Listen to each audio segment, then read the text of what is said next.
Assalamualaikum warahmatullahi wabarakatuh. Perkenalkan, kami dari kelompok 7 hari ini akan mempresentasikan materi mengenai penelitian survei. Kemudian, sebelum masuk ke materi, perkenalkan kami dari kelompok 7 yang beranggotakan 4 orang, yaitu yang pertama, saya sendiri Siska Puspitasari dengan NPM 2010104032, kemudian Risa Irnawati dengan NPM 2010104063, Suparyono dengan NPM 2010104103, dan yang terakhir Asmuin dengan NPM 1910104101. Kemudian materi yang pertama yaitu survei surat. Menurut Young, pada tahun 1996 menyoroti penurunan metode survei surat dalam akuntansi manajemen. Setelah periode lebih dari 25 tahun, di mana telah menjadi metode penelitian unggulan yang digunakan dalam disiplin, Young ini mengaitkan penurunan tersebut dengan 3 faktor utama, yaitu yang pertama, minat yang berkembang pada bentuk penelitian alternatif yang dapat menyediakan sumber data yang lebih kaya. Kemudian yang kedua, meningkatkannya kesulitan memiliki studi survei surat yang diterbitkan dalam jurnal-jurnal utama yang direferensikan. Kemudian yang terakhir yaitu keraguan tentang kegunaan penelitian survei dalam akuntansi karena telah gagal menghasilkan pengetahuan yang kohesif tentang praktik akuntansi dan pengandalian, meskipun 25 tahun mencoba melakukannya.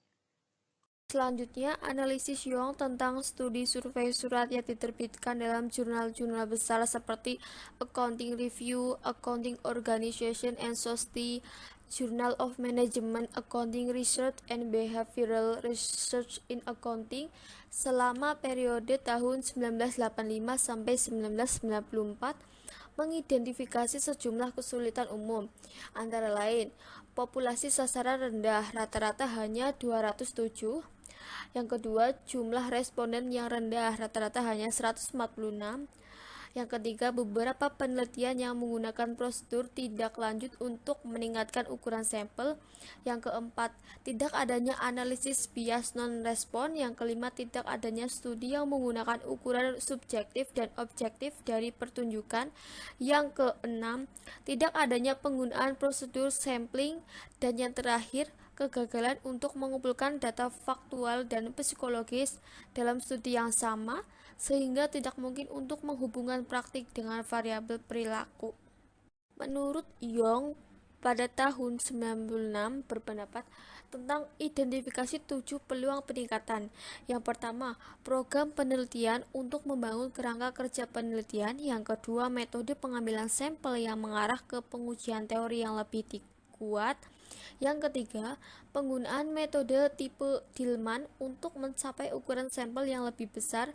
Yang keempat, mengatasi masalah bias non-respon. Yang kelima, beranjak dari instrumen survei yang ketinggalan zaman. Yang keenam, pengembangan survei atas dasar peningkatan pengetahuan organisasi. Dan yang terakhir, beralih dari ukuran subjektif yang dilaporkan sendiri ke evaluasi yang lebih objektif. Masalah desain dan perencanaan. Sejumlah pertanyaan mendasar perlu dijawab pada tahapan desain. Yang pertama, survei seperti apa yang sedang kita pikirkan? Persyaratan pertanyaan penelitian dan dampak perbedaan biaya misalnya akan menjadi penting dalam menentukan apakah survei surat konvensional sesuai atau apakah survei yang dilakukan melalui telepon, email, atau melalui internet akan memberikan hasil yang superior atau hasil yang lebih hemat biaya. Yang kedua, responden seperti apa yang kita targetkan. Ini akan membuat banyak perbedaan pada tahap perencanaan, tergantung pada apakah kita menargetkan populasi secara umum atau proporsi yang sangat spesifik, misalnya pengelompokan profesional tertentu atau bahkan CEO. Yang ketiga, pertanyaan seperti apa yang ingin kita jawab. Ini mungkin tampak jelas, tetapi hal ini membantu kita telah dengan hati-hati menentukan pertanyaan, penelitian, dan hipotesis untuk mengarahkan tanggapan yang diharapkan. Yang keempat, kategori respon seperti apa yang kita renungkan. Misalnya, apakah kita meminta pendapat, penilaian, atau pengetahuan, dan apakah kita menentukan pertanyaan yang tertutup atau jawaban jenis centang atau terbuka yang perlu mengatasi masalah ini. Yang kelima, urutan pertanyaan apa yang harus kita ikuti. Ada berbagai pendapat tentang apakah pertanyaan termudah atau terpendek harus di awal kuesioner atau di akhir. Beberapa penulis, misalnya Parker tahun 92, menyarankan bahwa pertanyaan pendek dan mudah harus digunakan di awal, yang mengarah ke pertanyaan yang paling penting di tengah survei, diikuti oleh pertanyaan yang relatif lebih pendek dan lebih mudah menjelang akhir untuk mendorong penyelesaian. Selanjutnya yang keenam, bagaimana tata letak instrumen survei? Sebagian besar penulis setuju bahwa survei tidak boleh terlalu panjang, tetapi yang lebih penting survei harus dibuat menarik dan relevan dengan audiens sasaran. Yang ketujuh, bagaimana kita memilih sampel? Ini penting dan merupakan kelemahan di banyak makalah, di mana isu-isu tampaknya telah diabaikan karena tidak ditangani secara memadai sejak awal. Dan ada beberapa pertimbangan utama, yaitu apakah kita mengetahui ukuran populasi dan unsur-unsur penyusunannya. Uji coba percontohan. Uji coba instrumen survei yang ekstensif sangat penting untuk menunjukkan bahwa instrumen tersebut mampu menghasilkan tanggapan yang diperlukan dari audiens sasaran. Instrumen percontohan harus berupa draft, lanjutan dari dokumen yang cukup mewakili perkembangan penelitian dari konsep abstrak melalui pengembangan konstruksi yang valid untuk identifikasi pertanyaan individu yang dapat diandalkan. Isu-isu penting dalam uji coba percontohan. Pertanyaan harus jelas, sederhana, dan mudah dipahami. Pertanyaan dan surat pengantar harus ditujukan pada sudut pandang responden sehingga jelas relevan dengan khalayak sasaran. Selanjutnya, pemilihan kata harus hati-hati. Hindari bahasa gaul, singkatan, dan apapun istilah dengan makna yang berpotensi ambigu. Selanjutnya, tidak boleh ada pertanyaan berlaras ganda, karena jika lebih dari satu jawaban tampaknya dicari, kebingungan akan terjadi. Yang terakhir, negatif ganda harus dihindari karena akan sering disalahpahami. Untuk meningkatkan reliabilitas dan validitas pertanyaan individu, seluruh kuesioner harus dievaluasi pada tahap percontohan sebelum melakukan survei yang tepat. Sebuah studi percontohan besar juga akan memungkinkan evaluasi keandalan dan validitas langkah-langkah yang akan digunakan. Baik, selanjutnya pengumpulan data. Sejumlah pertimbangan lebih lanjut muncul ketika kita lebih fokus pada pengumpulan data. Yang pertama, sebuah milis yang relevan dan up to date sangat penting. Penggunaan milis yang ada mungkin memerlukan sponsor dari organisasi tuan rumah, misalnya salah satu badan akuntansi profesional. Biaya sponsorship dapat berupa pengakuan organisasi tuan rumah dalam publikasi apapun dan atau hilangnya kendali dalam pelaksanaan survei di mana organisasi tuan rumah menangani penyelesaian dan pengembalian sehingga tidak ada jaminan tentang siapa yang telah menyelesaikan survei. Atau pembelian database yang memiliki reputasi baik mungkin diperlukan. Ini bisa mahal untuk milis yang fokusnya sempit. Yang kedua, survei harus menargetkan responden tertentu yang disebutkan namanya. Ada banyak bukti yang menunjukkan bahwa survei yang ditunjukkan kepada penghuni atau manajer atau individu lain yang tidak disebutkan namanya, kemungkinan besar akan dibuang ke tempat sampah. Literatur penelitian misalnya, Dillman 1978 menunjukkan bahwa survei harus ditargetkan dengan nama dan posisi, dan jika ada keraguan dalam hal ini, mereka harus dikonfirmasi terlebih dahulu melalui telepon, misalnya melalui operator pertukaran perusahaan, sebelum pengiriman survei.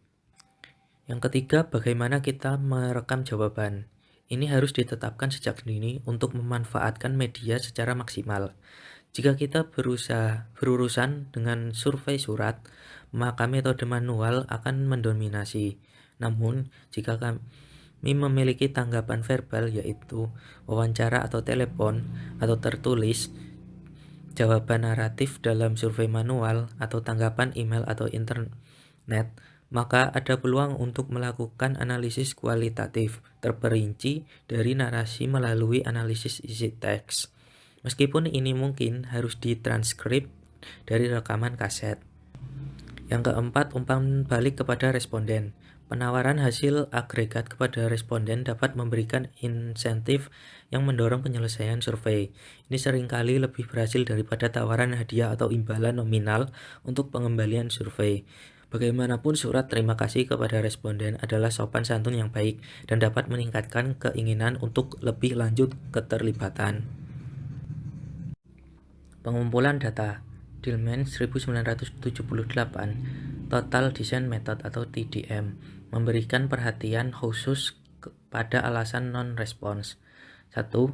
Alamat yang salah di tempat pertama atau perangko yang salah terlampir mengakibatkan tidak terkirim. 2. Surat yang belum dibuka dibuang karena terlalu mirip surat edaran atau surat sampah lainnya. 3. Pengiriman ditujukan kepada orang yang tidak pantas, yang gagal meneruskannya dengan tepat. 4. Tidak ada motivasi untuk menyelesaikan survei saat dibuka, jadi dibuang. 5. Penerima tidak dapat memahami petunjuk penyelesaian dan atau isi survei. 6.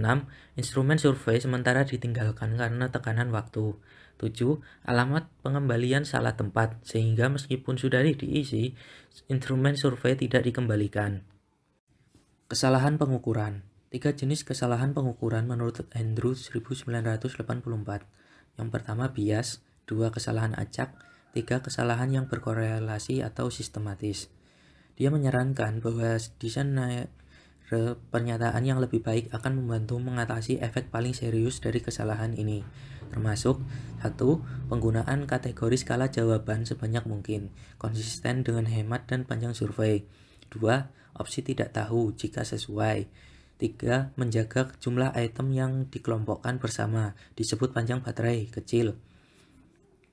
4. Penggunaan pertanyaan skala komparatif, jika memungkinkan untuk memberikan desain penelitian eksplisit.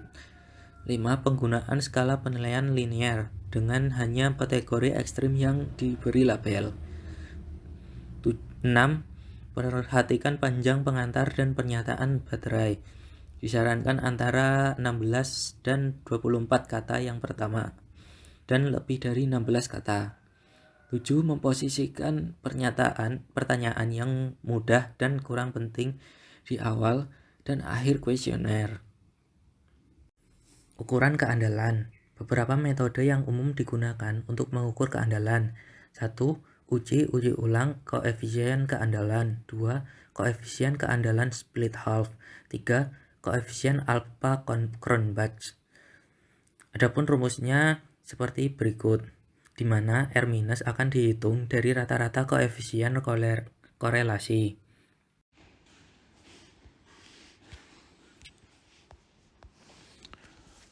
Untuk slide selanjutnya adalah metode wawancara. Metode wawancara merupakan proses memperoleh keterangan untuk tujuan penelitian dengan cara tanya jawab dan tatap muka antara pewawancara dengan responden atau orang yang diwawancarai dengan menggunakan pedoman wawancara atau tanpa menggunakan pedoman. Wawancara menawarkan peluang yang lebih besar untuk mengenai masalah yang lebih kompleks dan luas daripada survei surat konvensional. Studi kasus dan penelitian lapangan dibahas secara terpisah dalam bab berikut. Yang pertama, wawancara terstruktur. Yang kedua, wawancara semi terstruktur. Yang ketiga, wawancara tidak terstruktur.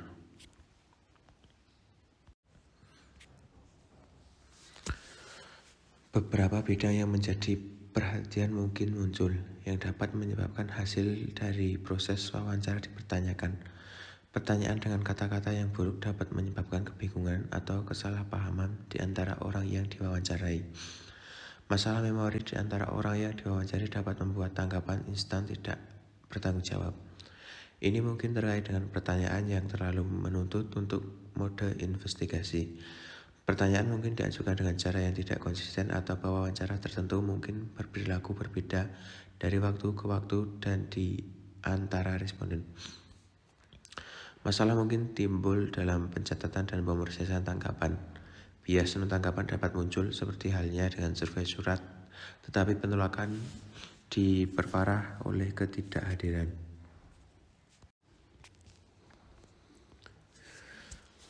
Kategori khusus masalah bagi pewawancara muncul berkaitan dengan perhatian terhadap masalah etika.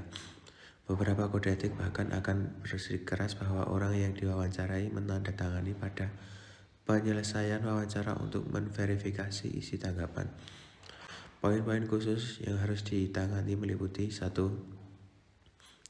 Pewawancara harus dengan jelas mengidentifikasi diri mereka, status mereka, dan tujuan wawancara. Yang kedua, orang yang diwawancari harus menyadari bagaimana dan mengapa mereka dipilih untuk ikut. Yang ketiga, kerahasiaan dan anonimitas tanggapan harus ditekankan. Yang keempat, partisipasi sukarela sangat penting sehingga orang yang diwawancari bebas untuk menarik kerjasama mereka setiap saat. Yang kelima, memberi kesempatan bagi orang yang diwawancari untuk mengajukan pertanyaan kepada pewawancara. Sekian presentasi dari kelompok kami, kurang lebihnya mohon maaf. Wassalamualaikum warahmatullahi wabarakatuh.